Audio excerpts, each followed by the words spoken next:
Hi കൂട്ടുകാരെ, PSC എക്സാമിന് ചോദിച്ച ചില ക്വസ്റ്റ്യൻസും അതിൻ്റെ റിലേറ്റഡ് ഫാക്റ്റും നമുക്ക് നോക്കാം. കേരള സംസ്ഥാന വൈദ്യുതി വകുപ്പ് മന്ത്രി ആര്? കേരള സംസ്ഥാന വൈദ്യുതി വകുപ്പ് മന്ത്രി ആര്? ആൻസറാണ് കെ കൃഷ്ണൻകുട്ടി. കെ കൃഷ്ണൻകുട്ടിയാണ് വൈദ്യുതി വകുപ്പ് മന്ത്രി. അപ്പം നമുക്ക് മറ്റ് വകുപ്പുകൾ കൂടി നോക്കാം. റോഷി അഗസ്റ്റിൻ കൈകാര്യം ചെയ്തത് ജലവിഭവ വകുപ്പാണ് റോഷി അഗസ്റ്റിൻ കൈകാര്യം ചെയ്തത്. പി പ്രസാദ് കൈകാര്യം ചെയ്യുന്ന വകുപ്പാണ് കൃഷി മന്ത്രിയാണ് പി പ്രസാദ്.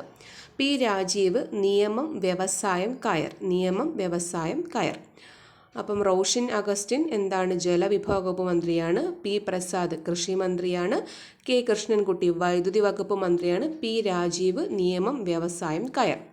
അടുത്ത രണ്ടാമത്തെ ഒരു ക്വസ്റ്റ്യൻ ഇതുപോലെ റിലേറ്റ് ചെയ്ത് വന്നൊരു ക്വസ്റ്റ്യനാണ്. കേരള സംസ്ഥാന കായിക വകുപ്പ് മന്ത്രി ആര്? സംസ്ഥാന കായിക വകുപ്പ് മന്ത്രിയാണ് വി അബ്ദുറഹ്മാൻ. ആൻസറാണ് വി അബ്ദുറഹ്മാൻ. അദ്ദേഹം കായികം മാത്രമല്ല വഖഫ്, ഹജ്ജ്, തീർത്ഥാടന, ന്യൂനപക്ഷ ക്ഷേമം കൂടി കൈകാര്യം ചെയ്യുന്നുണ്ട്. അപ്പോൾ വി അബ്ദുറഹ്മാൻ ഏതൊക്കെ വകുപ്പാണ് കൈകാര്യം ചെയ്യുന്നത്? കായിക വകുപ്പ് കൈകാര്യം ചെയ്യുന്നുണ്ട്, വഖഫ് വകുപ്പ്, ഹജ്ജ്, തീർത്ഥാടനം, ന്യൂനപക്ഷ ക്ഷേമം. നമ്മൾ പി രാജീവ് പറഞ്ഞു. ഏതാണ്? ഓപ്ഷൻ സിയിലുള്ള പി രാജീവ് നമ്മൾ പറഞ്ഞായിരുന്നു കയർ, നിയമം, വ്യവസായം. പി പ്രസാദ് പറഞ്ഞു കൃഷി മന്ത്രിയാണ്. കെ രാധാകൃഷ്ണൻ നിലവിൽ എന്തല്ല, ഇപ്പോൾ ഒരു ലോക്സഭാ അംഗമാണ്. നമ്മുടെ നിയമസഭയിൽ നിന്ന് മാറി ഇപ്പോൾ ലോക്സഭാ അംഗമാണ്. നിയമസഭാ അംഗമായിരുന്നപ്പോൾ പട്ടികജാതി പട്ടികവർഗ പിന്നോക്ക ക്ഷേമ ദേവസ്വം പാർലമെൻ്ററി കാര്യമാണ് കൈകാര്യം ചെയ്തിരുന്നത്.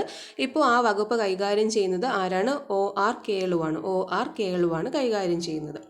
അടുത്ത ക്വസ്റ്റ്യനാണ് 2024 സാഹിത്യത്തിനുള്ള നോബൽ സമ്മാനം ലഭിച്ചത് ആർക്ക്? 2024 സാഹിത്യത്തിനുള്ള നോബൽ സമ്മാനം ലഭിച്ചത് ആർക്ക്?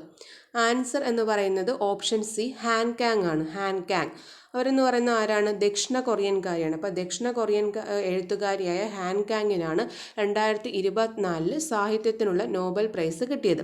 അവരുടെ 2-3 പ്രശസ്ത കൃതികളാണ് ഏതെന്ന് പറയുന്നത് the vegetarian, white book, baby Buddha, Mongolian mark. The vegetarian.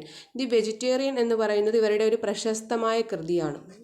ആരുടെ? ഹാൻകാങ്ങിൻ്റെ പ്രശസ്തമായ കൃതിയാണ് ദി വെജിറ്റേറിയൻ. 2016 വെജിറ്റേറിയൻ എന്ന കൃതിക്ക് മാൻ ബുക്കർ പുരസ്കാരം ലഭിച്ചിട്ടുണ്ട്. 2016 ദി വെജിറ്റേറിയൻ എന്ന് പറയുന്ന കൃതിക്ക് മാൻ ബുക്കർ പ്രൈസ് ലഭിച്ചിട്ടുണ്ട്. അപ്പോൾ 2024 സാഹിത്യത്തിനുള്ള നോബൽ പ്രൈസ് കിട്ടിയത് ആർക്കാണ്? ഹാൻകാങ്ങിനാണ്. ഇതിൽ ഓപ്ഷൻ എ ഡേവിഡ് ബക്കർ കിടക്കുന്നുണ്ട്. അത് രസതന്ത്രത്തിനുള്ള നോബൽ പ്രൈസ് കിട്ടിയ ആളാണ്. രസതന്ത്രത്തിനുള്ള Nobel prize David Baker. Thank U.